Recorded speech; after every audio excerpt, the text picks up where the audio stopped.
Yan, good day mga balbon. Kamusta? Nagbabalik na naman tayo sa isa namang walk around. And this time, tatalo naman tayo sa SUVs. This is our first episode dito sa channel natin about SUV naman. And this is one of SUV na talagang interesado ako na nakikita ko sa daan. Nandito ngayon sa Isuzu Pasig. This is a long C5 and this is made possible by our friend Andre Delfin. So ito rin yung contact number niya. Any question pare regarding Isuzu vehicles, reach out lang kayo sa kanya. Sure ball matutulungan niya kayo. Okay? So ngayon, we will do a quick walk around lang ng ating Isuzu. This is the 1.9 diesel engine mated with 6-speed automatic transmission. So this is the entry level, tol. So tingnan natin kung ano ba yung mga pwede niyang ibigay sa inyo, and you know, baka mamaya, di ba? Okay lang yung mga ganitong variant sa inyo, check out na natin siya, di ba? Pag binuksan mo yung pintuan niya, the materials na ginamit dito sa ibabaw is plastic. However, dito sa part na to, cloth. So, komportable naman. Standard stepboard is available. Meron siyang grab handle, real quick. So, tara, pasukin natin.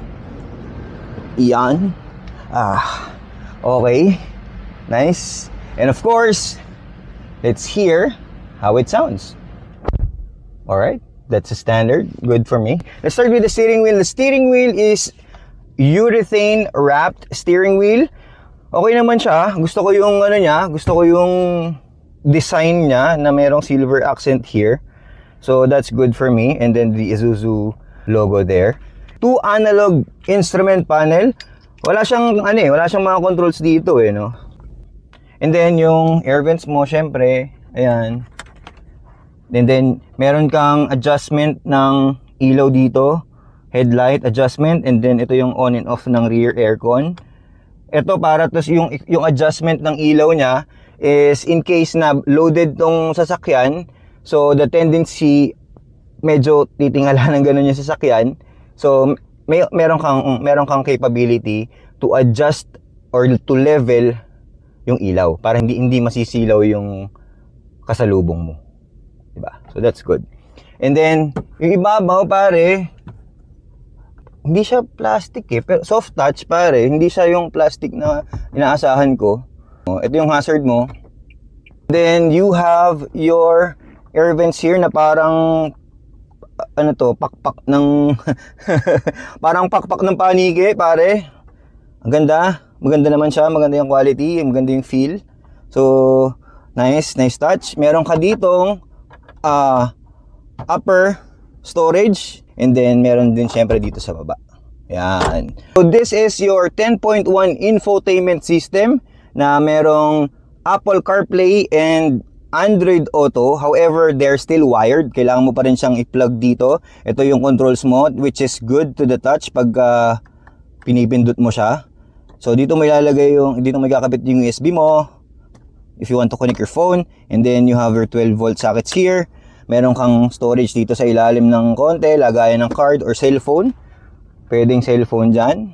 Yan pwede kang maglagay ng cellphone. And then you can turn off the traction control. Meron ding hill descent control. And there's a lot of parang abang for any utility equipment na gusto mong i-add. Pwede mong ilagay yung switch dito. This is an automatic transmission, so okay naman. If you want to do a manual mode, kailangan mo siyang i-push to the right, and then yun, up and down na. Which is makikita mo din kung nasang gear ka na doon sa may instrument cluster. And then automatic handbrake pare, and then auto hold assist. So that's a good plus. That's a very good plus. You have 2 cup holders here. You have your very nice wide and wrapped with leather center armrest na merong storage doon sa ilalim. And then dito naman sa may taas, meron kang sun visor without vanity mirrors. Sa passenger, wala ding vanity mirrors. Alright? Okay, and then yung ilaw mo. Yung seat mo are cloth. So wala, sambuo na siya, no? So wala, hindi yung na-adjust yung headrest, sambuo lang. Ang adjustment mo lang is yung recline, and then backwards and forwards. steering wheel adjustment is, ito, this is entry level, pero telescopic adjustment to, pre. Oh. Diba? Up and down and telescopic adjustment. So, sa akin, that's a big plus to have that feature. So, kapag nandito ka naman nakasakay, kita mo naman yung ibabaw ng sasakyan. So, even there's no height adjustment sa upuan, okay naman. Good naman siya. And then, meron kang tweeter, pare. Speaking of tweeters, papakita ko yung tweeters dun sa likod. Tara, dun tayo sa likod, tignan natin kung anong pakaramdam ng mga passenger naman. Let's go. Okay, now, to the second row, same materials, yung mga nasa gilid, and then ito yung sinasabi ko sa inyo na meron tweeter, so magkabila, meron tweeter kaagad yan. With this kind of setup, it should have a decent sound.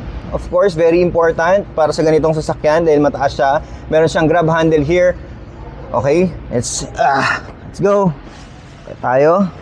This is my driving position and you can see that there's a lot of leg room. Okay? And then, ano naman? Meron naman siyang so that's good, 'di ba?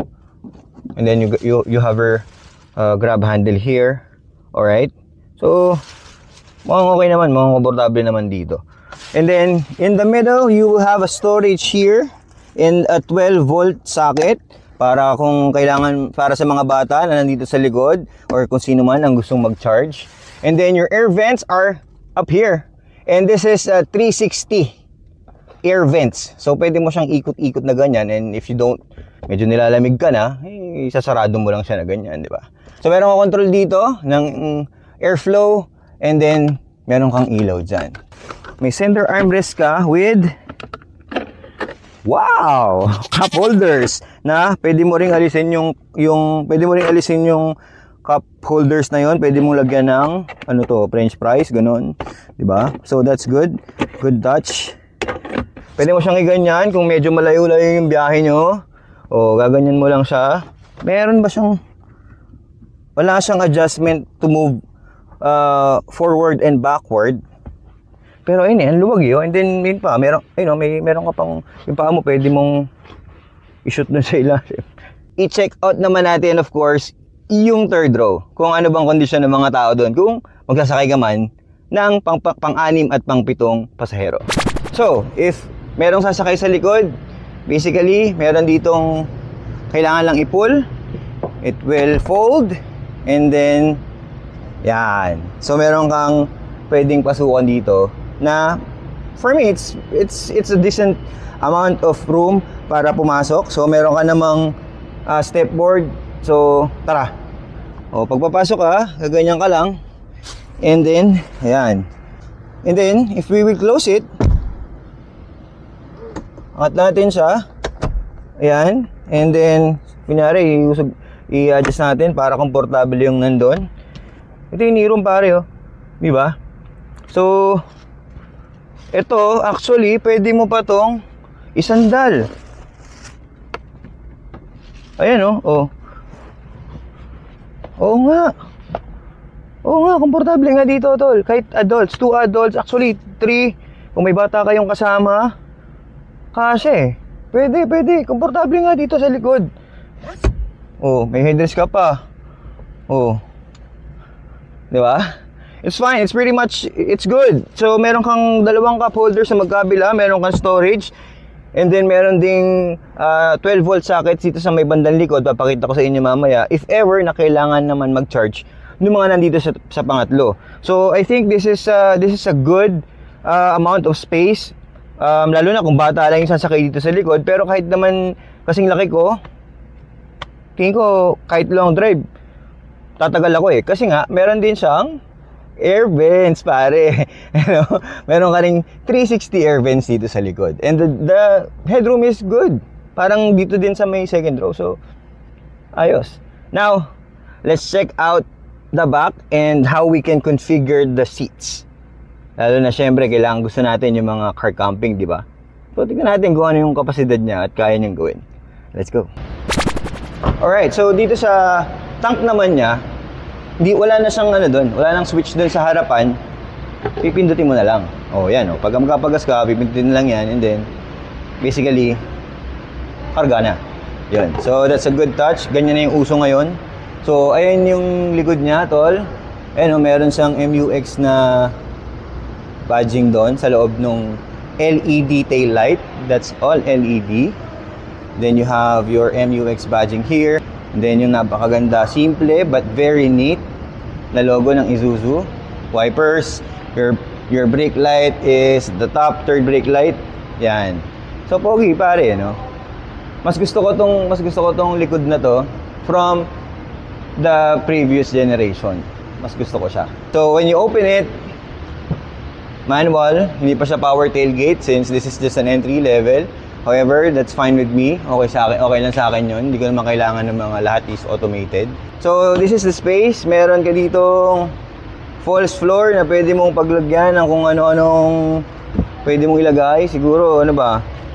Chinelas, sapatos, ganon. And then, you will have your... Ito yung sinasabi ko kanina na meron kang pwedeng maging charger dito. 12 volt sockets here. And then, meron kang ilaw, oh. Oh, di ba? Oh, auxiliary lights. Utility lights. Di ba? And then, meron kang anchor points. Isa, meron ka dito dalawa, apat na anchor points kung magkakarga ka ng mabigat or anything na kailangan ng tali or kailangan itali. Now, so ito yung configuration pag lahat ng upuan is nakataas. If you need to load huge or mas malaki na mga bagay or you need more space, ganun lang. Ibababa mo lang yung third row and you have a very wide loading area. Diba? Oh. Luwag niyan, tol. Now, kung ako tatanungin mo, kulang pa to kung hihiga ako. Kasi nga, gusto natin mag-camping. Diba? Kung kasama natin yung pamilya natin, gusto natin na-flat to. So, let's try it kung paano pagka-i-finlet siya. Okay. So, ito lang. Yan. Yan. Flat na siya. Kasi, kaya ganyan yung gusto natin palaging setup. Diba? Kakamping tayo. Siyempre, pagka tent, okay lang naman sa tent. Kaso, paano pag biglang umulan? Ayan isang problema pagka naka-tent eh. Ngayon, susubukan ko sumakay. Yan. Tignan ko kung kakasya ako. And, kung lalagyan mo ng foam to na manipis, pwede tol. Makatulog ka dito sa loob. Di ba? Ayan oh. Kasya kayo. Oh, kahit isang bata dito, si Mrs. nandun sa kabila. O, dalawa lang kayo ni Mrs. O, camping trip. Pwede. Pwede. Di ba? Ayos. Okay, so this variant comes in with 17-inch alloy rims, with Dunlop 80-25 tires, with the size of 255/65 R17. Now, hindi ko nabanggit kanina, ngayon ko pala sabihin, naka-disc brake yan, tol. Apat na gulong disc brake na yan. Tapos, naka 5-link suspension to. This is coil spring. So, we're expecting that this has a very comfortable ride. Diba? So, blacked out lang yung ano mo dito. Yung side mirror, blackout lang din yung handle mo dito, door handles. So you have your signal light here, dito din sa gilid, repeaters. Yan, and then ito yung mukha niya, tol. Oh, ayan yung mukha niya, pre. Oh. Projector lights with LED, merong daytime running lights yan. Wala pa siyang fog lamp, pre. Pero optional naman yun. Kung gusto mo magpakabit ng fog lamps, pwede. Yan. So, optional. I-add ko lang dun sa may gulong naman, pwede kang mag-upgrade up to 20-inch. Kaso, dapat dito ka magpapa-upgrade sa kanila kung gusto mong hindi ma-void yung warranty. So, this entry-level variant is priced at 1,675,000 pesos.